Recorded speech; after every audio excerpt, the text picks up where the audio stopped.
বেশ এখন ভালোই ঠান্ডা পড়ে গেছে, আর ঠান্ডার সময় শীতের সবজি খেতে কিন্তু বেশ দারুণ লাগে। তা এদিকে সকালের আশিপাশি কাজকর্ম সেরে ফ্রিজে মাছ ছিল, এগুলো সব বার করে রেখেছি। নাহলে না বরফ ছাড়তে প্রচুর টাইম লাগে, আর বিশেষ করে এই শীতের সময়, যে ঠান্ডার সময় যে বরফগুলো পুরো জমে যায় না, ছাড়তে প্রচুর টাইম লাগে। গরমের সময় কিন্তু অতটা টাইম লাগে না, তাড়াতাড়ি ছেড়ে যায়। তাই জন্য মাছগুলো জল দিয়ে ভিজিয়ে নিলাম। আর এদিকে দেখো সবজিগুলোও বার করে নিচ্ছি, সবজিগুলো এখন কাটবো। আর এর মধ্যে আবার ছেলের স্কুলে যাওয়ার টাইম হয়ে গেছিলো, ছেলেকে রেডি করে আবার স্কুলে নিয়ে চলে এসেছি। দেখো বাড়ি গিয়ে রান্না করব। ছেলেকে স্কুলে দিয়ে আসার পরে রান্না বান্না আমার হয়ে গেছে, এখনও বাসন টাসন কিছু মাজা হয়নি। ভাবছি জামা কাপড়গুলোকে তুলে নিই, কারণ প্রচুর রোদ্দুর আছে।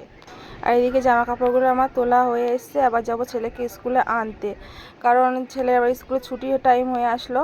তা চলো আজকে কী রান্না করেছি তোমাদেরকে দেখাই। এই দেখো আজকে খেতেও বসে গেছি, বাড়িতে এসে অনেক কাজ করা হয়ে গেছে।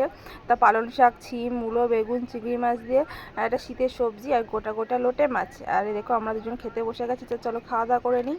আজকে তো লোটে মাছ রান্না করেছিলাম, তা কয়েক পিস লোটে মাছ না আমি রেখে দিয়েছিলাম, সন্ধেবেলা একটু লোটে মাছের ফিশ ফ্রাই করবো তার জন্য। তা তেমন দেখো একটু ঘুমাচ্ছিলাম, দুপুরবেলা খাওয়া দাওয়ার পরে ঘুম থেকে উঠে আমি আমার কাজে বসে গেছি। আর সুন্দরভাবে সেগুলো কোট করে নিয়েছি, নিয়ে তেলটা বেশ ভালো গরম হয়ে গেছে। এখন একে একে বেশ লাল লাল করে উল্টে পাল্টে ভেজে নেব।